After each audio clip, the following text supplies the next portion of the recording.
Alright, fellow hunters, time to look at the second episode of the day, Changing Channels.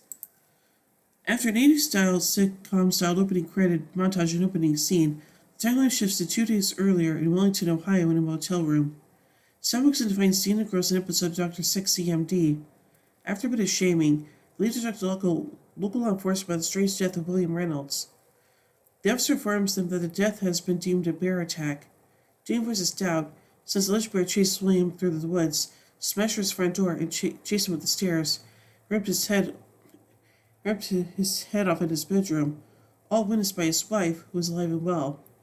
He asks the officer if his wife said it was a bear. His reply is that she's traumatized and confused. They speak to Katie Randolph, and she eventually nervously admits she could have sworn it was the Incredible Hulk, the Lefrigno one, that killed her husband. Later, Sam returns to the motel from surveying the Reynolds residence and parts of there's an 8-foot hole where their front door used to be. Dean has meanwhile been doing research to late William Reynolds and found that he had a history of bar brawling and spousal abuse and had been court ordered to attend anger management sessions. He sums him up. You might say you wouldn't like him when he's angry. A hothead, Sam observes, killed by TV's greatest hothead. Having found evidence that someone with a sweet tooth had been on the Reynolds property, and recalling it's just as Sir Smith is screwing with and are punishing people, they work out that they're dealing with a trickster. Jamie looks forward to ganking him, but Sam thinks they should consider talking to him first. He reasons that in addition to being one of the most powerful creatures they know of, he carries on like Hugh Hefner. If the world ends, so would his non-stop party. Sam thinks maybe he'd be interested in allying with them to avert the Angel Demon War just to keep his status quo. Dean is dubious and chafed by the idea of joining forces with a ruthless monster, but Sam rebuts that they haven't got the luxury of maintaining moral high ground right now. Plus, he adds, if his idea doesn't work, they'll kill him. As Sam and Dean monitor a police scanner and prepare stakes in anticipation of confronting the trickster, they trust missions about a possible murder and an abandoned paper mill and requests for immediate backup. They arrive at the location and enter the mill with stakes at the ready, only find themselves transported to vibrant-colored Seattle Mercy Hospital, dressed as doctors. Sam is greeted by slaps across the face delivered in true soap opera fashion, the moment he identifies as sexy yet earnest Dr. Ellen Piccolo from Dr. Sexy MD. They eventually realize they've been trapped in TV land by the trickster. Dean's giving Sam the lowdown on all the characters when he spots Dr. Sexy coming toward them. A little starstruck, Dean is unable to make eye contact with Dr. Sexy and bashfully looks down. He sees that Dr. Sexy is wearing tennis shoes instead of his trademark cowboy boots, and instantly knows it's the trickster in disguise. The trickster knows that the Winchesters want his help and tells them that if they can survive the next 24 hours, he will talk to them about it. He of course won't give them a straight answer to the question of exactly what they are supposed to survive, only saying that it's a game and that they are playing it. They're still wandering hospital halls when a distraught husband approaches Dean, demanding him why he didn't give his wife the face transplant she needs. Dean tells him to get lost and walks away, and the man pulls out a gun and shoots him in the back. Sam is forced to play the part of a cerebrovascular neurosurgeon, the best one Dr. Piccolo has ever seen, in order to save Dean. As soon as Sam closes the wound, the two find themselves on a live Japanese game show called Nutcracker, bootstrapped in 2 separate contractions designed to be just that. The host produces a card and calls Sam by name. The caption translates his question, what was the name of the demon you chose over your own brother? And a countdown timer starts. Sam tries to impart to him they can't understand Japanese, to no avail. When the timer hits 0, the host shouts, Ruby! And in English, tells Sam he's sorry. He flashes an impish grin and yells, Nutcracker! A ball attached to the end of a spring loader bar whacks Sam square in the Winchester family jewels. He is contorted in pain and is almost frozen with fear as the crowd goes wild. While the host pauses for his side, Castiel appears and announces that he's been looking for them for days. He's about to teleport them away when he suddenly turns into TV static and dissolves. The host returns and announces, Mr. Trickster does not like pretty boy angels. He then produces a card and asks Dean in Japanese, would your mother and father still be alive if your brother was never born? Dean starts to panic when the countdown starts and looks to Sam for help. Sam tells him to just try to play the role, as he had to do with the role of the surgeon. Dean hits the button to stop the countdown and just to utter, the answer is, yes, in Japanese, to his amazement. Host dramatically pauses while Dean, not totally sure what he said, braces for the worst. Smiling host then declares Dean the Nutcracker champion. I figured out why they have Having out that they have to play their roles in order to play the trickster's game, Sam Crochet plays his next role as a man who's found his way to prevent passing it on in an ad for Herpexia. Next, they are back at the sitcom trying to have a conversation about their predicament on a brightly covered set in front of a live audience. Castiel reappears, bloodied and bruised, and reveals that he thinks it may be something more powerful than the trickster at play. Before he can elaborate, the trickster promptly rushes onto the scene of Ling's Casserole set and silences the angel. He greets Castiel and then banishes him. The brothers question what he did with Castiel and wonder if he knew him. The trickster says Castiel will probably live but doesn't answer the other question. He says he's trying to drive home the lesson that they must play their roles as Michael Lucifer's vessels and finish the apocalypse even though it will destroy the earth. Dean tries to find out which side the trickster is on, but denies he is allied with either heaven or hell. He says that the trickster is most likely working for one side. The trickster gets angry and demands that the boys accept their destiny or he will keep them in TV land forever. Sam and Dean find themselves in a procedural cop show. They think they spot the trickster's disguised as a CSU investigator, and Dean stabs him in the heart with a stake that he dipped in blood of the crime scene murder victim. However, Interim B-Cop starts laughing and morphs into the trickster. But the boys have prepared for his trickery, and Sam impales him from behind with a larger stake. Sam and Dean are transported back to the paper mill along with the trickster's body. Back at the motel room, things momentarily appear to be back to normal. The Dean wonders where Sam and Castiel are. He then discovers that Sam has been transformed into the Impala, a la Kid and Knight Rider, and then it becomes obvious that they've merely changed channels again. As they drive, they consider everything that's happened. Noting Castiel's warnings that it may not be a trickster, that the latter recognized Castiel, and take a reaction when Dean mentioned Michael and Lucifer. Dean realizes the trickster is really something else. Finally, acting on a hunch, Dean decides to set a trap by feigning surrender to the trickster. After getting him to restore Sam to human form, Dean questions why the stake didn't kill him. The trickster attempts to deflect it by saying it was just another trick, but Dean doesn't believe him. Sam tosses his lighter and ignites a ring of holy oil and entraps the trickster. Dean states maybe you've always been an angel.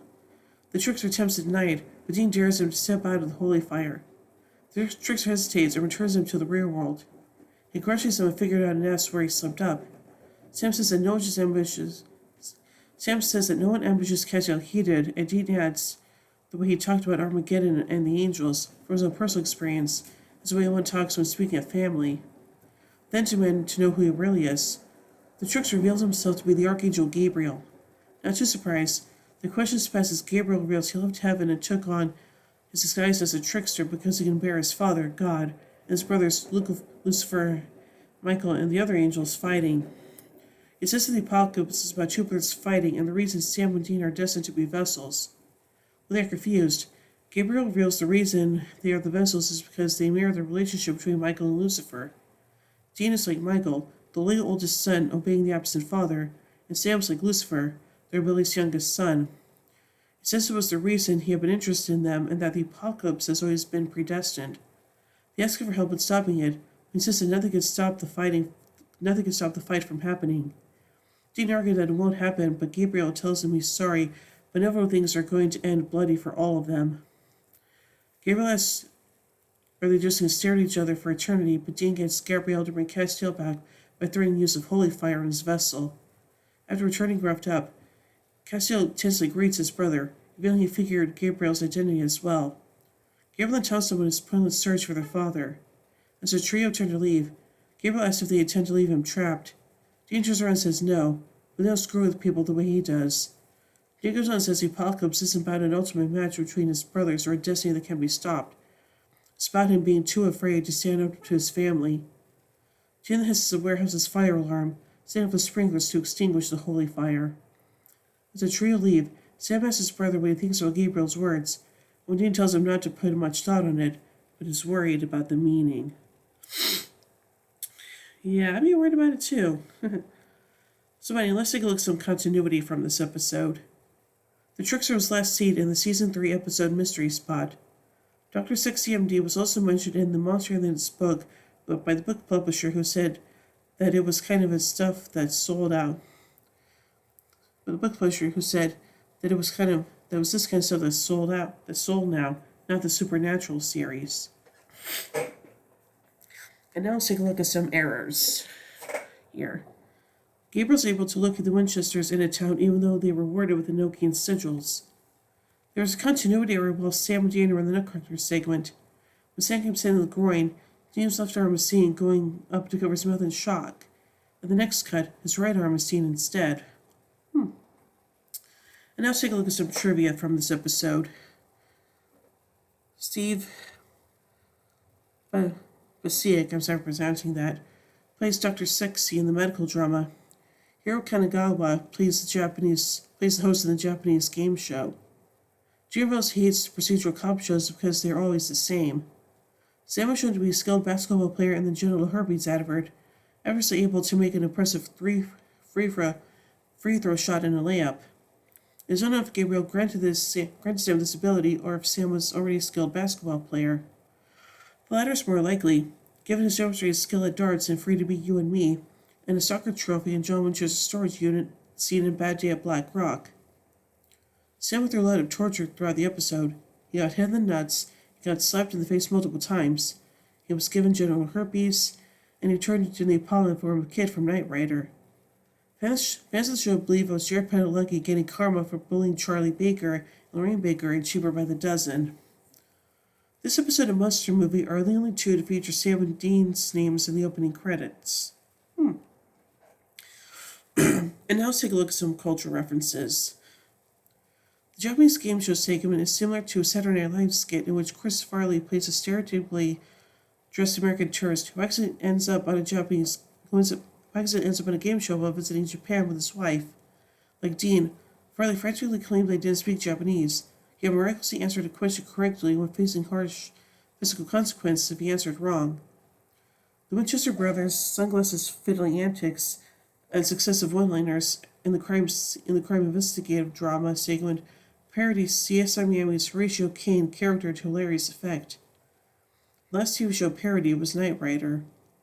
The repeated use of the Green Doctor in the Doctor's Sexy MD segment references in the movie Spies Like Us, or one scene, a group of doctors refer to each other as Doctor. Now let's take a look at some Grey's Anatomy references. The Dr. Sexy MD segment is a parody of Grey's Anatomy, which also airs on Thursdays at 9 p.m. on ABC, beginning in 2005. Johnny Drake, the ghost character the Dean was referring to, was parodied of the ghost character Danny Duquette in Grey's Anatomy, who was portrayed by Jeffrey Dean Morgan, the same actor who plays the boy's father, John Winchester. The titular Dr. Sexy is a parody of the neurosurgeon Dr. Shepard in Grey's Anatomy, who was nicknamed McDreamy due to his flowing hair, and the plastic surgeon Dr. Sloan, who was nicknamed McSteamy, though McSexy was a suggested nickname. The other doctors mentioned also have similar names to characters on the show. However, the Dr. Ellen Piccolo is a reference to lead actress Ellen Pompeo. The hospital's name, Seattle Mercy Hospital, is a reference to the main setting of Seattle Grace Hospital. In Season 5, the time Erica Curley was Supernatural's Season 5, it went through a merger with their competitor, Mercy West Hospital. I did not know that. So overall, this episode is really good, and it's also another fan favorite that I just really, really like a lot. So, yeah. So overall, I give Changing Channels 5 Impalas out of 5. When we tune in bed, we took the final episode of the day, The Real Ghostbusters. So, until then, carry on, my wayward sons and daughters.